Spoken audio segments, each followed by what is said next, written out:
Welcome to the Spent the Rent podcast. I am your host, Patty Rose. My guest today from the STRPOD is Coach Justin D. Pluid. Justin, welcome to the show. Thanks for having me again, man. It's great to be back. This is really cool to see your podcast grow, and we've got some exciting stuff to talk about and the developments with your podcast, the STRPOD.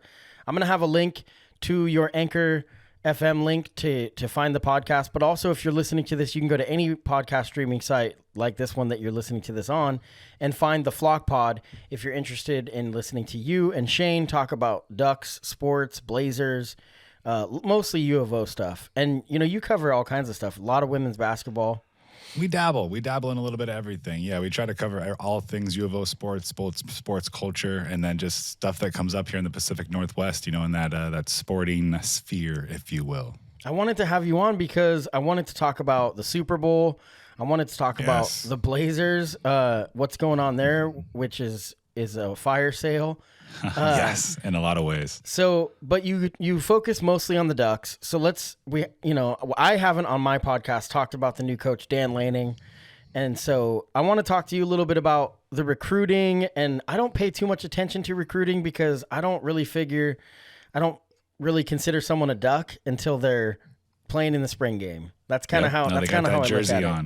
Yep, a lot of people are that way until that jersey goes on, until they see him out there in Otson, they don't really consider him a Duck. But the game has just changed so much. You know, kids are putting out top 16s and things of that nature. The transfer portal, I mean, kids are moving all over the place like never before. So what are your thoughts on this new coach? Do you think that this is I'm more excited about this than I've been probably for 15 years since I think this is a great hire. I think it's a slam dunk hire. And I was a little hesitant at first, you know, like kind of an unnamed guy coming out of Georgia, defensive coordinator. Wasn't really sure if he was going to be kind of fit the Oregon motif, if you will, for what we're looking for in a coach and kind of break that Cristobal mold a little bit of being just so traditional, you know what I mean? And Lanning has come in, and immediately when he came out at halftime at Matthew Knight Arena and he was rocking the Jordan PEs, I knew he had something special. You know, this guy is really leaning into the culture, bringing in a lot of young guys onto the staff. I mean, Lanning himself is only 35. I know. He's 2 years younger than I am, and so that's just impressive in and of itself. And to see him, you know, after winning a national championship, getting on the phone with recruits like Jaleel Florence and sealing the deal and getting them to come to the University of Oregon just shows that he's writing checks with his mouth that he can go then cash with his ability to recruit. Now we'll see, can it translate to the X's and O's? And I'm excited to see what him and Dillingham with the rest of this coaching staff is able to cook up for this fall. It seems like every coach that they hired was in the top 10 nationally for recruiting. So it's not just like he was one of the best, if not the best recruiter in the nation. And then, you know, the offensive coordinator, the defensive coordinator, they've got recruiting assistants. I don't even know what they call the positions, but oh my god. Well, and kind of the secret weapon is this guy Malchow. You know, he's kind of like an overseer of the entire program, kind of like a CEO, if you will, of the football operations. And he just oversaw the greatest recruiting class ever, probably in the history of college football, that just got signed at Texas A&M. And now Malchow is going to be here at the University of Oregon moving forward. So that's definitely kind of a sneaky guy and somebody. Well, shouldn't say a sneaky guy, but a good hiring, somebody kind of behind the scenes that not a lot of people would know about. Right. You talk sneaky, people will think about the little packets, the packets about LaMichael James. Yes, I was going to say. So it's not one of those types of deals. So I really and all of that's legal now. Yeah, right.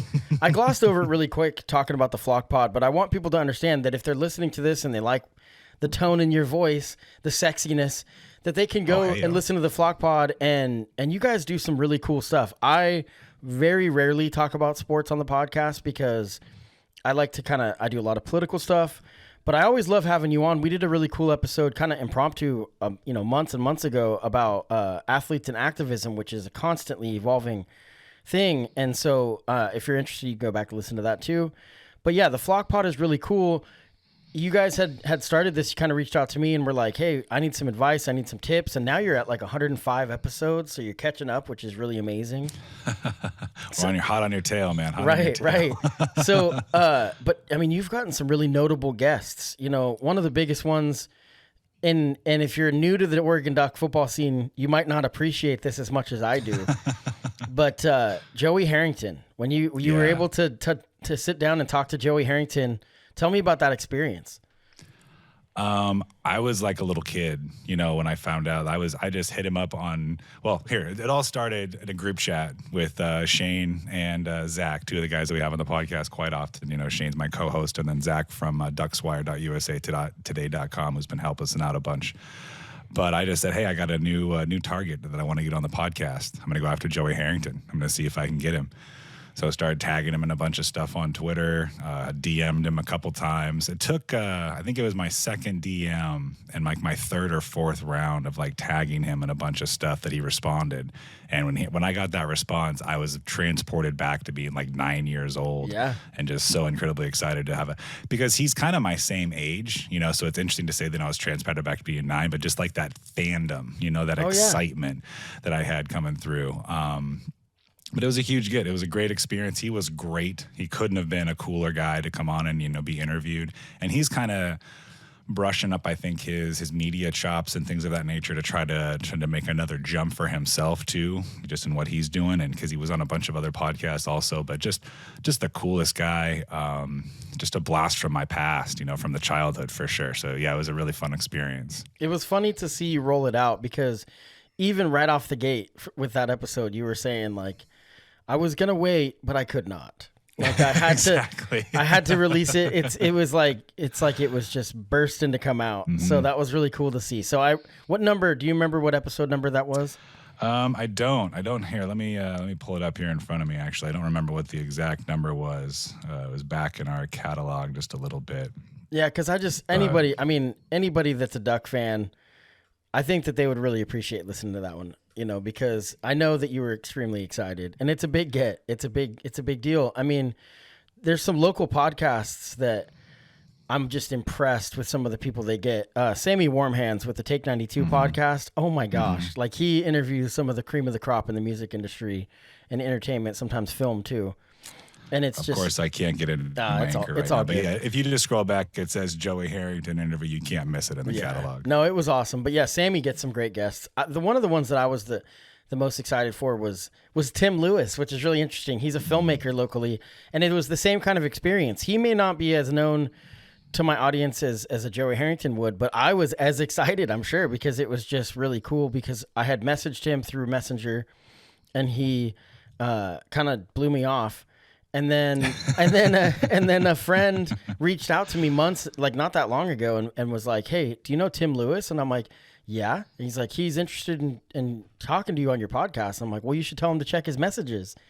And then it happened, and he was awesome. He was a great guest, and we talked about he's a guerrilla filmmaker, gonzo filmmaker in Eugene that talks about the forest offenders in the late '90s and the anarchism and whatnot. Let's get back to sports. So it's actually, I found it. It's episode number 98. If you want to go back and find it, and don't gloss that over, man. You could talk about like important stuff on your podcast. We just talk about like balls and sports and things of that nature, and basically grown men. That's one of the things that I respect about what you're doing because anybody can start a podcast. Literally, I've done it. I've proven that, and yet even more people try to do the sports one in their respective communities.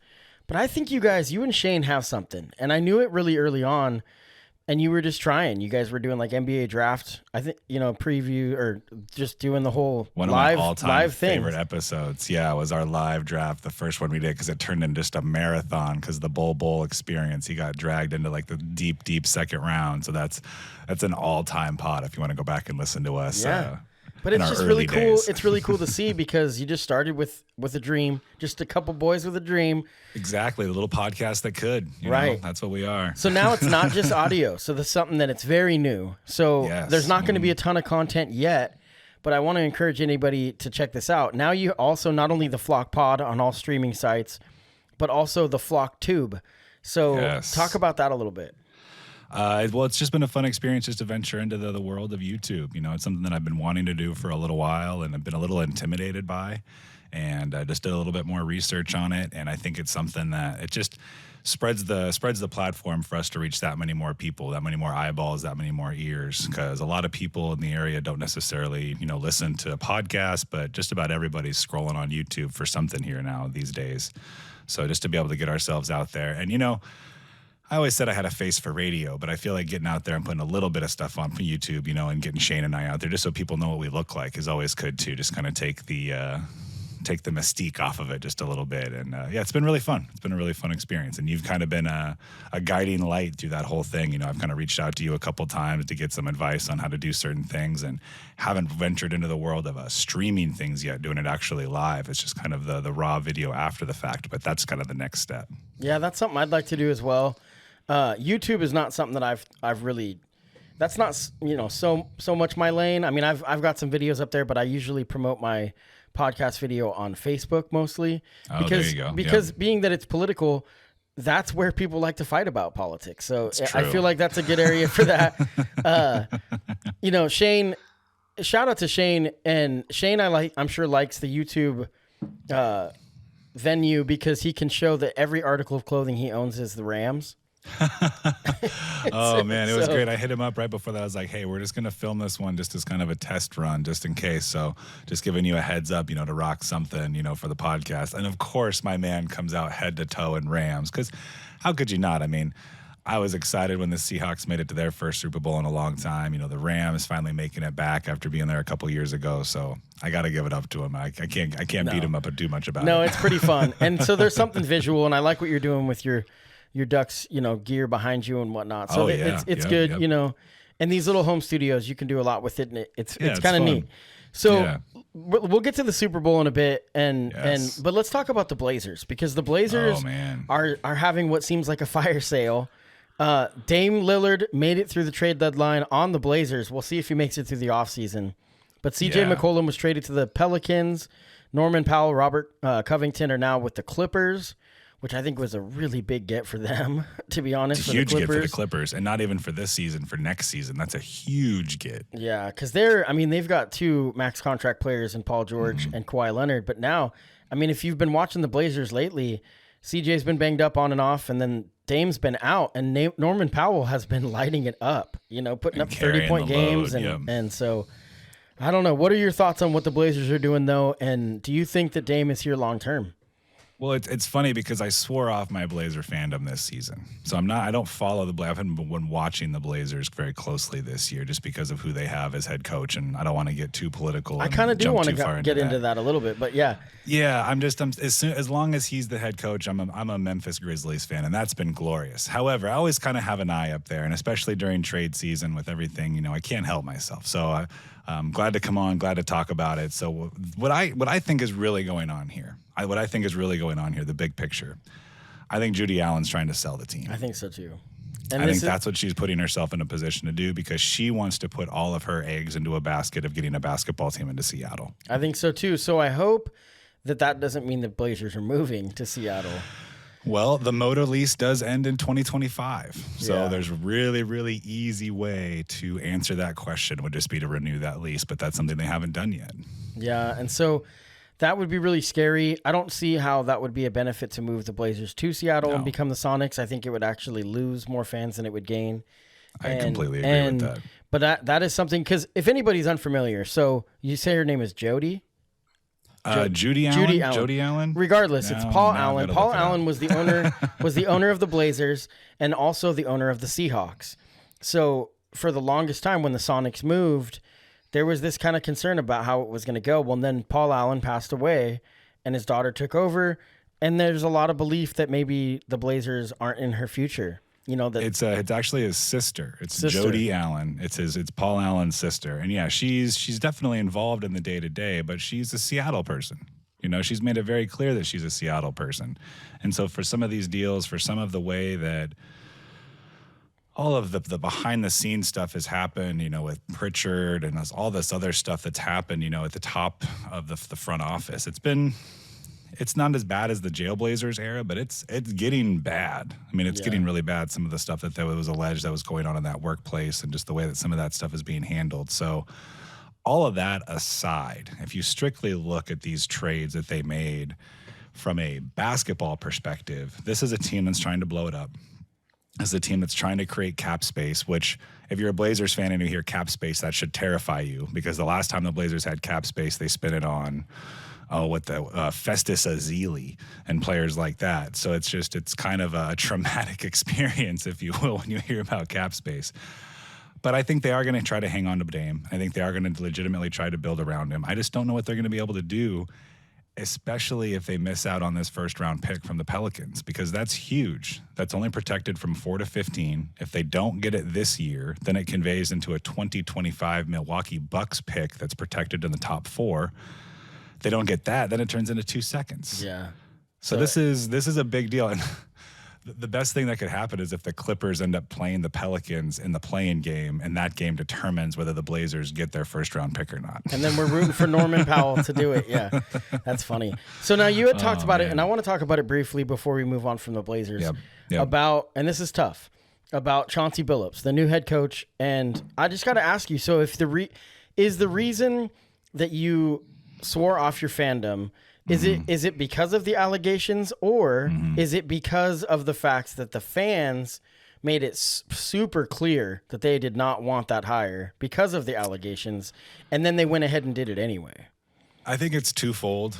You know, I've been a huge Damian Lillard fan, a huge Damian Lillard defender. The way he handled that whole situation, I think, was fairly poor. Also, it's one of the few times that he's really been looked at in the media and kind of been seen as someone. He's like a Russell Wilson in the way that he handles the media. He's very, very good at it, and that was kind of a misstep in my opinion. But the way that the hiring process took place, the way that he was kind of just shoehorned into this position when it was pretty obvious that he wasn't the fans' pick, but if it was Damian's pick, then that brings up a whole other conversation. So the allegations are strong, you know, and when I look back and when I went back and I did more research on it, the thing that I found most troubling was his teammates were the ones that were accusing him and that were still to this day accuse him of the act. It's Antoine Walker. That was the guy that was so steadfast because it happened at his house. I want to give people the benefit of the doubt. I don't feel as if, to me, Chauncey has done enough to, you know, disprove the allegations or discredit the allegations, or if they are true, to make amends for them, you know, to show growth as a man and to show growth as a human being and to make amends for what happened. So to me, I can't root for that guy as a head coach, and that hurts me. And I mean, I got my Nate McMillan bobblehead right here. You know, I've been a Blazers fan for a really long time, but as long as he's the head coach, it's go Ja Morant, it's go JJJ, it's go Dylan Brooks. That's hard, and I honestly am not well versed on the allegations. I just remember hearing about it, and that was the first I had ever heard about it. And that's crazy because it was a Celtics thing. You know, it was with the Celtics at the time. Yeah. So, because that's who you see, you know. When a lot of people Billups don't even realize that by. Chauncey Billups was drafted by the Celtics. He was a top 10 draft pick, and then he ended up going through, you know, different trades and things of that nature. But yeah, I would encourage everybody to go do their own research on it. You know, it's definitely one of those things to dig through and read some of the interviews, read some of the articles that were written back then, and make up your own mind about it. Yeah. It's a tough one, you know, and I understand a lot of fans are kind of bitter about it and whatnot. Plus, the Blazers have been doing terrible, so they did manage to beat the Lakers without anyone. You know, they traded everyone. I did tap back in for that game. That was a fun one. And anytime we can beat LeBron with nobody, I mean, my guy Anthony Simons is out there balling and doing everything that he can. Looking 5 years old. Yeah, Anthony Simons literally looks like a baby. Yeah. So the trade deadline was this past Thursday. Yes. I think the biggest trade, obviously not even close, the biggest trade was the 76ers and the Miami Heat, Ben Simmons for James Harden. And Sixers and the Nets. I just think Heat because I think stacked team. Yep. You know, so talk about there was a lot of hype about this happening. I didn't think it was going to happen. This is the second time, I believe, that Daryl Morey has traded for James Harden. Because when he was they have a love affair. He was the GM of the Rockets, you know, back in the day. So talk about what your reactions were from that trade. I mean, like you mentioned, it was something that had been rumored for a really long time. And I can't say that I was surprised to see it happen. I do believe that the Nets kind of made out like bandits here. Yeah. To not only get Simmons, but then get Seth Curry. And they get 2 first-round picks. And they sound like 2 legitimate first-round picks. It doesn't sound like there's a lot of protection on those. Not on the first one, yeah.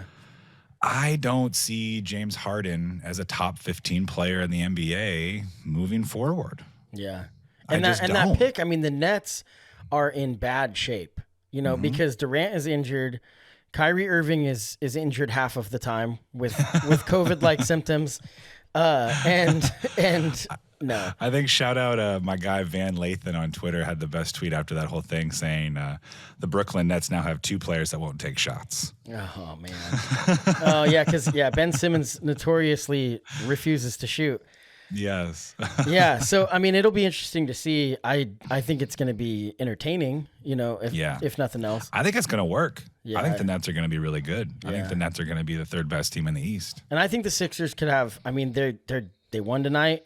Again, without Harden, you know, he's not even there yet. And so, my biggest takeaway from that trade is the fact that Doc Rivers had his hand in trading his son-in-law, Seth Curry. His daughter is married to Seth Curry.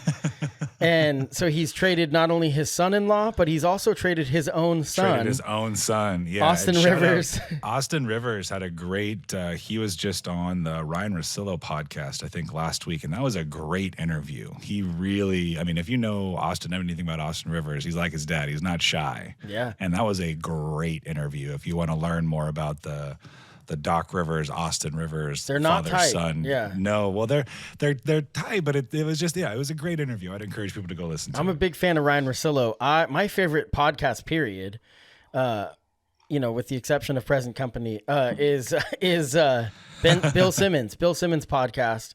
Yes, and he has a range of guests, and Ryan Russillo is one of them. And then Cousin Saul, Jimmy Kimmel's cousin, and it's just absolutely, yeah, it's amazing. That's my favorite podcast. I've listened to that on I guess I can't say Spotify anymore, but I've listened to it on streaming sites more than anything in the last year. So it's kind of interesting. Now, another trade that was really big was the Kings being the Kings, trading one of the young talents, Tyrese Halliburton.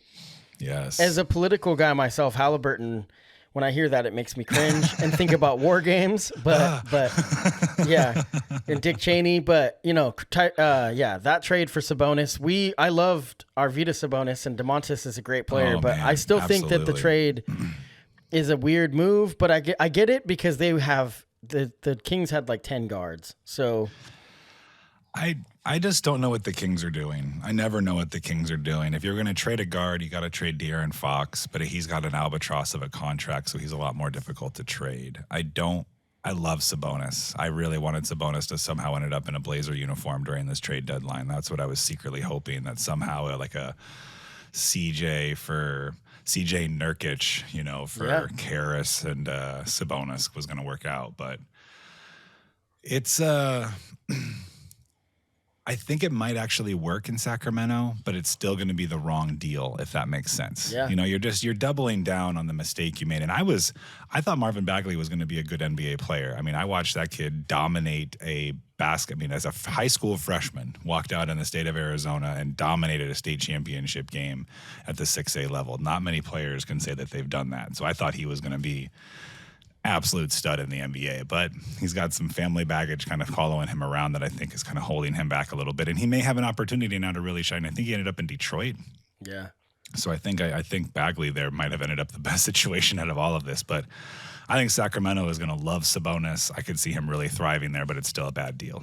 Yeah, and then, you know, the Pacers, I'm actually going to Boston at the end of March, and I'm going to see the Celtics and the Pacers. Oh, and okay. The Pacers Payton versus Duarte. Yeah, Duarte, former Duck, plays for the Pacers, and he gets a lot of minutes. He's playing really well. I could see, he's really, really good for them this year. That's a good organization, and it's ran really well.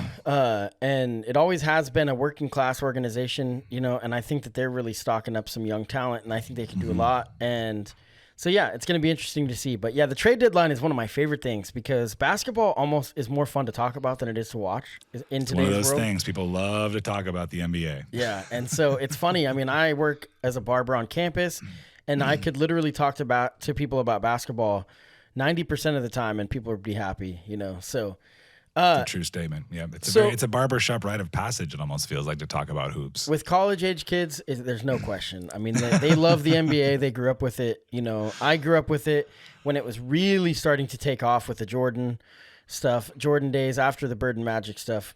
that was when it became, in the early 90s, there was the Stay in School Jam at the All-Star game where they had Will Smith and all these different people talking about education. They can't do that now because they go to school for 1 year, and but in those days they had some just really great marketing. David Stern was an incredible commissioner, and then I think that the new commissioner's even better, but there's been some missteps, but there's not going to not be missteps when it comes to being a commissioner in a major sport. Now, when I go to Boston, I have tickets to a Red Sox game, but baseball might not exist. So we'll see if that happens. Man. I'm going to be really bummed the first time I go to Boston if Fenway I have a ticket in hand and I can't go see them. But it sounds like they made a little bit of headway today. Universal DH, draft lottery, both approved. So those might hopefully get some momentum rolling to get the season on board. I heard something about maybe not testing for what is that? Not testing for steroids. Also, certain steroids. I think it's kind of like what the NBA has. You have a banned list and then you have a non-banned list. Things that you can actually take to help your body recover. Yeah, and so I don't know. I mean, maybe that's what baseball needs is just for their heads to all get huge. But let the 90s reign again. Right. Let the 90s reign. Barry Bonds is not going to be a Hall of Famer. I think that's a travesty. It's a travesty. Yeah, we said it at the same time. That's beautiful. Yeah. No, it's absolutely a travesty, and it's just one more black mark for baseball, unfortunately. Yeah. So okay, football, America's sport. Yes. It's not America's pastime is not baseball anymore. I don't care what anyone says. It's football. It's true. And Super Bowl 56, the Rams versus the Bengals. Who you got? I got the Rams. I like the Rams winning. Shane. I like the Rams winning by double digits. Wow. I think that that Rams defense is going to come out. I think Aaron Donald is going to play the game of his life. He's going to put the Superman cape on. And I think he's been waiting for this game, waiting for this opportunity to go out there and get his first Super Bowl ring, especially after having that taste in his mouth from the last one. I put money on the Bengals before the conference final or conference championships. And so, I had money on the Packers. They lost. I had to pick someone. The longest odds were the Bengals, so I went with it. Here we are. They're still alive. I've made a bunch of different bets on Oregon Lottery Scoreboard, which we're going to talk about. They've now recently teamed up with DraftKings. And if you're responsible, then you should definitely check it out because it's very addictive. And I've learned my technique when it comes to sports betting is I know a lot of basketball. So I bet on 3 games at a time in a 3-game parlay. And I usually pick favorites, maybe one slight upset, because you can't get too risky. What you want to do is you shouldn't do this, but it's tempting to be like, I'm going to pick every single game. You'll never win. Keep your parlays small. Got to cherry pick a little bit. Yeah, I've got to cherry pick a little bit. But my game is the Super Bowl for me is contingent on there being a lot of passing by both teams, about 2.5 to 3 touchdowns for each quarterback. And then I've got some fun ones. One of the greatest things about the Super Bowl is you can bet on all kinds of stuff. So I've got $5 on the opening kickoff being returned for a touchdown. That pays $500. Oh wow! Yeah, it's not gonna happen. I've got. Let's see. I've got another kickoff bet for you though. Yeah. Take the kickoff not being a touchback. Okay. Yeah. Do you know why? Why? So there's this whole story about why the initial kickoff, the ball is a commemorative ball. So that ball isn't given to the kickers beforehand for them to mess it all up and deflate it and kind of break it all in. So it's heavy like a rock. And if you look back, I think 70% of the first kickoffs in Super Bowl history have not been touchbacks. Wow. Yeah. So and the flash bulbs probably have some effect on the air in the room. I don't know. Maybe. I just totally made up science. So this is going to be like the Joe Rogan podcast. But no, I think that's a fun one. The kickoff bet on the kickoff for a touchdown. I think, was it the first kickoff that Devin Hester against the Bears and the Colts? It was in the game that he returned one for a touchdown. Oh, I think it was it halftime? Was it the second half? Either way. I want to say it was half, but my memory, man. I remember that Super Bowl, and I've been sober now for almost 6 years. But that Super Bowl, I was drunk before kickoff, and I literally woke up, and the game was over. I literally saw none of it. And so it was a forgettable. And my brother was a big Bears fan, so he was disappointed because he's talking to me about all these plays, and I was like, I have no idea. Yeah, I have no idea. Just laid out. Yeah. So anyone listening, you should go check out Oregon Lottery Scoreboard, which is now DraftKings, because it's awesome. And for the Super Bowl, there's so many cool little bets you can make, and there's also like free pools where you can like pick. You don't have to put any money down, and you can like pick how long the halftime first song is going to be, who's the first person you're going to see, if you're going to see Dr. Dre or Mary J. Blige or Eminem, and that's free. And then if you get it right, you get put in a pool and you have to split the money. But you win like $7, but there you go. Money's money, man. Right. Yeah. And so I enjoy it, but like I said, if you're going to gamble, you got to make sure that you're responsible about it, because it's pretty addictive. Do it responsibly. Yeah, we did a big, on our last podcast over there on the Flock Pod, did a big Super Bowl thing on the last time, so it was a lot of fun. Shane's got to be excited. He is a huge Rams fan. And so shout out to Shane, the co-host of the Flock Pod. Yes. So again, anybody listening, the Flock Pod is on every streaming site, Apple Podcasts, Spotify. I know that people hate that one now, but I personally love Spotify, and I'm going to continue using it. I still use Spotify because it's where my binge mode is, and binge mode is like one of my favorite podcasts out there to listen to. So I don't know if I can ever get away from Spotify. And just to say, I mean, as you can see, a Seattle Seahawks fan. So for me to be over here talking about how the Rams are going to win the Super Bowl, it does hurt me just a little bit. But so much of it is in honor of my guy Shane. Gotta get and Cooper Kupp. I mean, how can you not root for Cooper Kupp? Right. That is a rags to riches story. Eastern Washington, is that correct? That is correct. And he should have been MVP, in my opinion. I think that. I think he was my pick for MVP. It's hard to get it to a receiver, especially when you have a quarterback that's putting the ball all over the field. Definitely offensive player of the year, but yeah, it's tough. I mean, just the whole. I mean, you've got a guy, Aaron Rodgers, who wins the MVP, and then you've got a guy, Colin Kaepernick, who's totally blackballed out of the league, and both of them try to take a stance on something, and you're rewarding one another. It's just it just feels it feels weird, But the NFL, if you're an NFL fan, you kind of know that you need to take a shower after every Sunday. That's just kind of the way it is now. I've gone back and forth with even wanting to support and watch the NFL, yep. and starting with the Kaepernick thing is one of the big ones, and then honestly, Greg Hardy back in the day, there's so many players that have been allowed to continue to play that were just with vile Tyreek acts. Hill. Yeah, and so it's not good. I saw something kind of funny. Go ahead. I was just going to say my favorite bet for the whole Super Bowl involves one of those guys, Joe Mixon. Take the under on Joe Mixon rushing yards. I think it's like 68.5 or something like that. But yeah, take that under. And Joe Mixon's one of those guys too that really is kind of a questionable person to even be in the NFL right now. We'll see what happens with Kamara. I mean, there's just a list. I saw the NFL Memes Facebook page. They've got some pretty funny stuff. And they had most offensive coach instead of best offensive coach. Most offensive coach was John Gruden. They had the Aaron Hernandez Award, which was pretty whack. Yeah, and it was Kamara and Henry Ruggs. And oh my word! So if you want a good chuckle and you have a dark sense of humor, NFL Memes is a good page to follow. But Justin Pluid, Coach Justin, I do want to get out of here, but I want to remind people, listen to the Flock Pod on all streaming sites. Go to YouTube. I have the link in the show notes to this. It's awesome. Called the Flock Tube. So it's a Flock Pod spinoff. I like how you're doing it. Flock Pod spinoff. And we still call ourselves the Flock Pod. I just named it the Flock Tube just because I thought that it's Flock Tube, YouTube kind of a thing. So it's a lot of fun. Yeah, definitely make sure to go check us out. Thanks for having me on, man. It's always fun to come over. You're very welcome. It's very new podcast. So if you go and you subscribe to it, and if you're listening to this podcast anywhere, click, go to the YouTube channel and find it's under Patty Rose. But my YouTube channel is youtube.com/2rd, which is turd. I made that when I was 20, and so when YouTube was brand new. I don't know what year it was, but so I mean, we were young. Definitely follow the Spent the Rent podcast and the Flock Pod on YouTube and all the streaming sites and whatnot. Yes, Justin sir. Pluid, Coach Justin, thank you so much. I'm gonna end this with a song. This is me with the song "Takeaway." Every single day, you try to take away.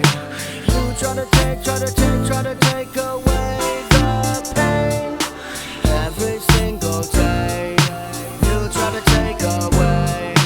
You try to take away the pain. Every single day, you try to take away. You try to take away the pain. Every single day, you try to take away. You try to take away the. I missed you staring Staring at a screen, I lack social skills, always what they seem attack. Panic, compartmentalize. Welcome back, eye contact. I thought you died. Suffer for all the things I kept inside. Disgusted by my attention span. I tried to plan, I tried to plan, I tried to plan an escape from this with every chance I miss. Feel more distant, stress is burying me, is burying me. An escape from this with every chance I miss. I feel more distant, stress is burying me, is burying me. Every single day you try to take away, you try to take, try to take, try to take away the pain. Every single day you try to take away, you try to take, try to take away the pain. I used to talk to anyone who would listen, even though inside I felt the listener was distant. Enlisted at a search in the mirror for an empathy, a fear of letting go of the chains that were restraining me. My open eyes and ears constantly draining me, ability to fake tears and dehydration draining me. A sociopath, self-aware of his narcissism. It's my decision, count the scars and give them stories much greater than the common man. Embellish a normalcy, viewed by eating ramen and living paycheck to misstep, giving none back. Live shipwrecked, disconnect from the trap. Face facts, relax, the past attacks. This is how a bastard acts. Face facts, relax, the past attacks. This is how a bastard acts. Every single day you try to take away, you try to take, try to take, try to take away the pain. Every single day you try to take away, you try to take, try to take